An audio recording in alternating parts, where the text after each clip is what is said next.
Well, hello.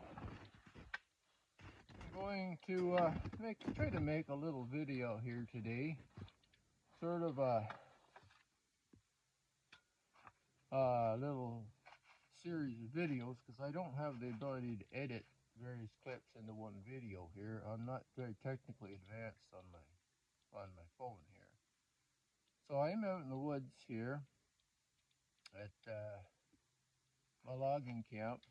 I'm in the bush. Well, not at the camp, but I'm in the bush where I'm logging, and this tree behind me here, I'm gonna try to get a picture of me cutting it down. Of course, hopefully it'll go where I want it to go and everything. But this is a response video to a video that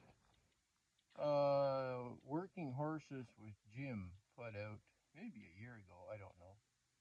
But anyways, Working Horses with Jim. It's a great channel. He works horses that he logs in the bush and uses them on the farm, and he pulls too. So he did a video where he asked his viewers to guess how many board feet there would be in a tree, and it was a pine tree. It was the same as this eastern white pine. And I thought I'd do the same thing. Now I'll tell you a little about the geographical region. This tree is growing in an environment called the Canadian Shield, or the Laurentian Shield. It's essentially a granite boulder strewn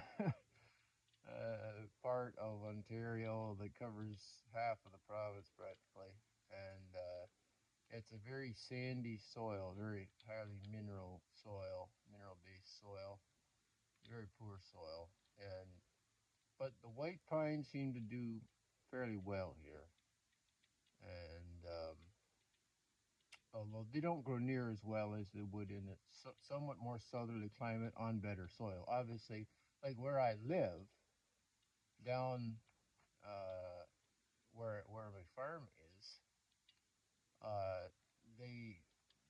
the pines grow much taller. It's just better soil.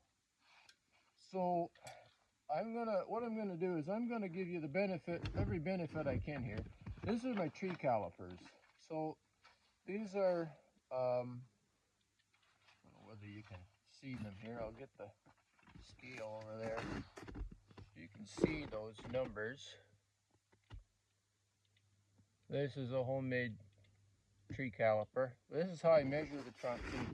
To guess, well, you want to guess, to estimate standing timber at in the woods, you measure diameter at breast height, so you know your chest, between your belly button and your chest, and you measure the tree there. That's called DBH, or diameter at breast height, and then you measure that diameter, and then the distance from where you're going to cut the butt, up to the first major defect. Usually it's a crotch or a major kink or a big, something like that, or whatever it is. I don't know whether you can see in this picture behind me, but this tree behind me is the one we're going to cut, obviously. And there's about 48 feet, I estimate, 48 feet of clear trunk till there's a fairly decent crook up there. So that would be the first major defect. So let's say there's 48 feet. So I'm going to take my calipers here, and I'm going to go and measure this tree. Now, I already measured it, so I know what it is, but I'm going to measure it right now, so you're not, I'll bring it back and let you see the measurement. And you take 2 or 3 measurements around it, and then average them out.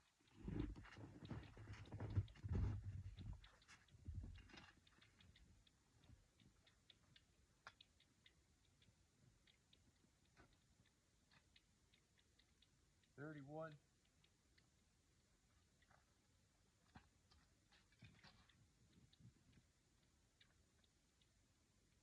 31.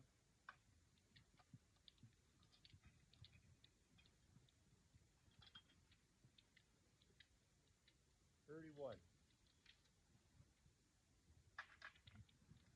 So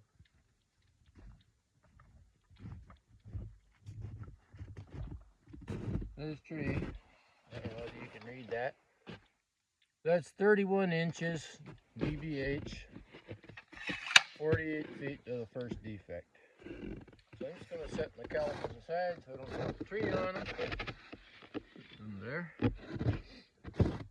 And I'm going to make my notch, try to drop the tree, and then when I, assuming we get it down all right, I'll stop the clock and stop the camera, and then I'll get it brushed off and bucked up. There's no point in you watching me do that for 45 minutes. And then the horses are waiting up there. I just got to get them down here. We'll get loaded on, and I'll measure each log as I go. Obviously, I scale as I go. I measure as I go. I write it down, measure it, and then when I get home at night, we're back to camp.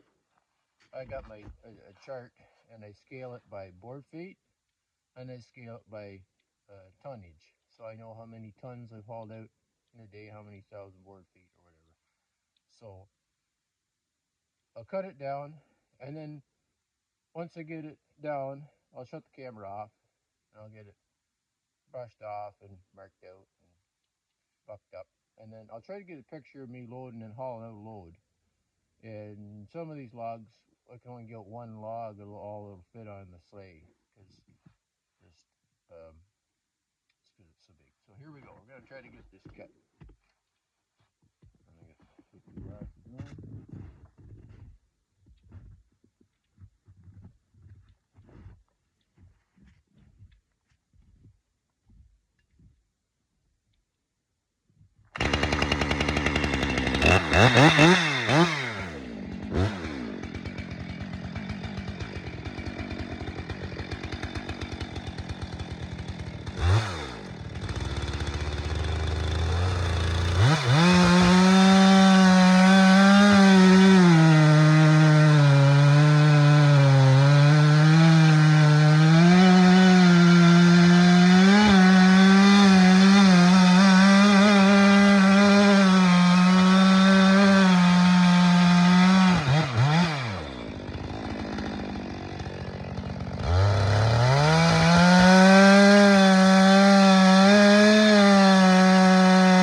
hope you were able to see that. It came down exactly where I wanted it to. I'll just pick up the camera here if I can. Let's turn it around.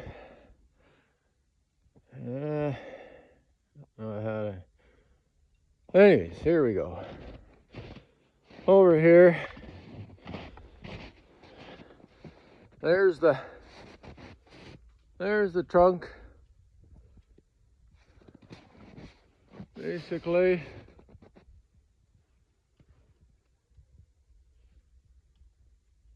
right there.